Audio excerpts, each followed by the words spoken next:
Thank you, Elder, for that presentation. I'm sure most of us have work, even those ones ambao wanalima mahindi na mboga kwa geticha, hiyo ni work.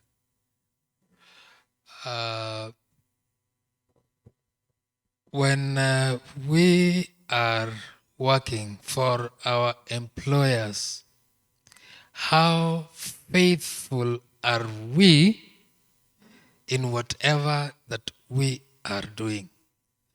The presentation that Elder was giving is that whatever you are doing, put all your effort, all your knowledge, all that God has given you into that job. Whatever it is. For those of us who are employed,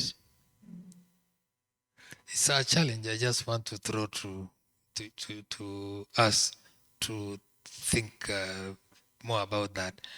For those of us who are employed, do we at one time or another find ourselves stealing from our employers?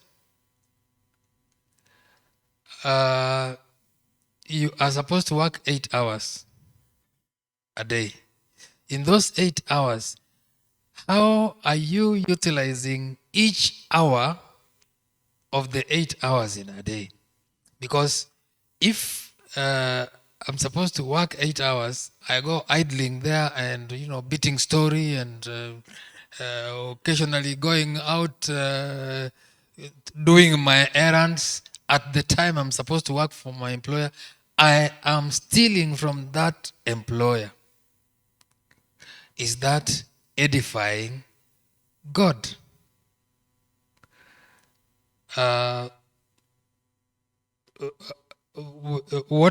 What I have seen in places where I have worked is that,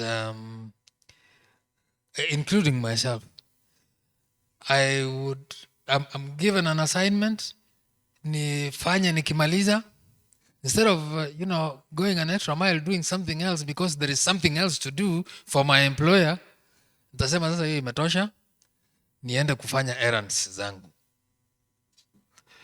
Will I find time to compensate kwa wale ambao ni walimu? Wewe umeacha mwalimu mtoto darasani, sijawaonea sana Madam Margaret na Joyce. Vivian, sijawaonea. Yani, I'm using you as an example.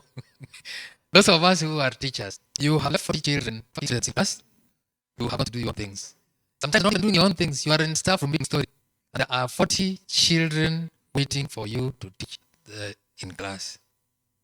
Are we working to honor God? Do work as if you are working for God. When we steal time, are we honoring God by stealing? Because it's stealing. It's just a challenge I wanted to talk to about. Thank you, Elder. Yes, Elder. Which one did because of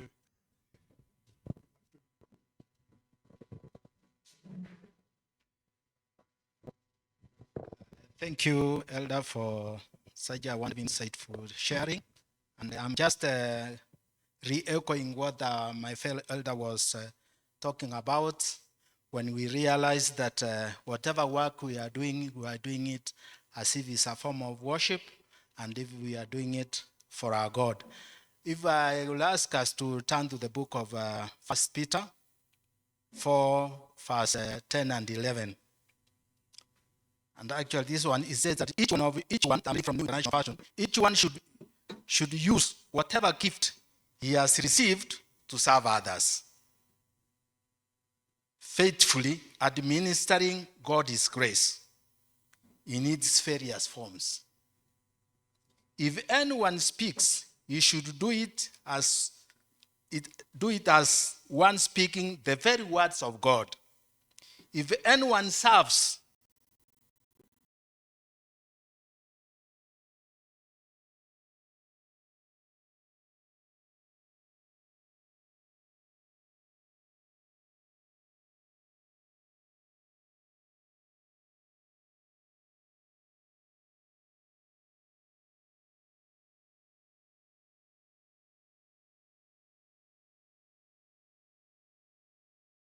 he should do it with the strength God provides, so that in all things God may be praised through Jesus Christ.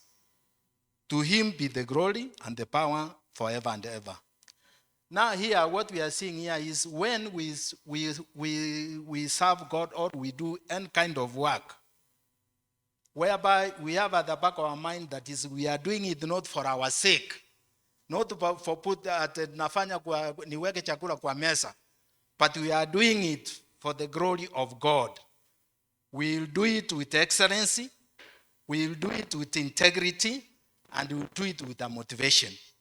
And I think this is the problem I think we encounter, especially when we do jobs in our offices, in various places, without integrity.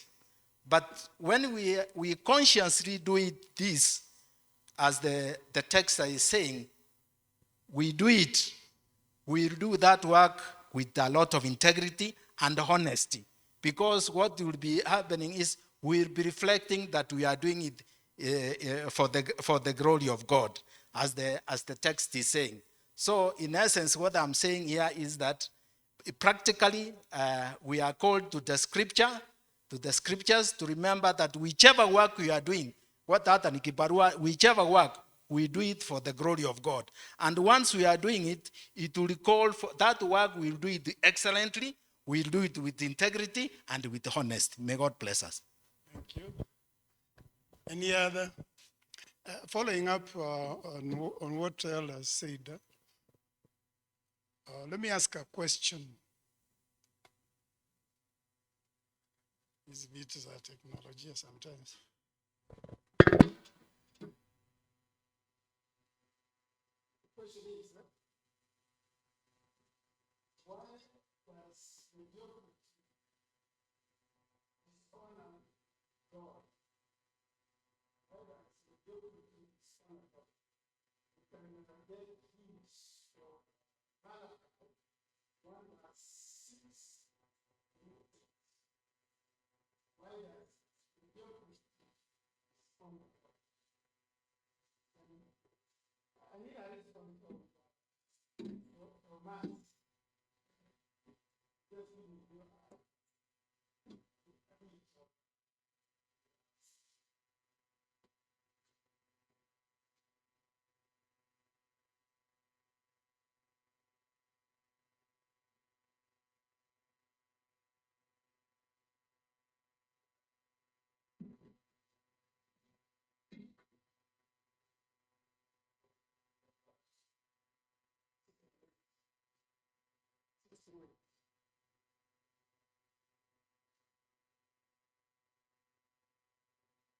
mwenye ametoka kusoma. Maybe you can think aloud.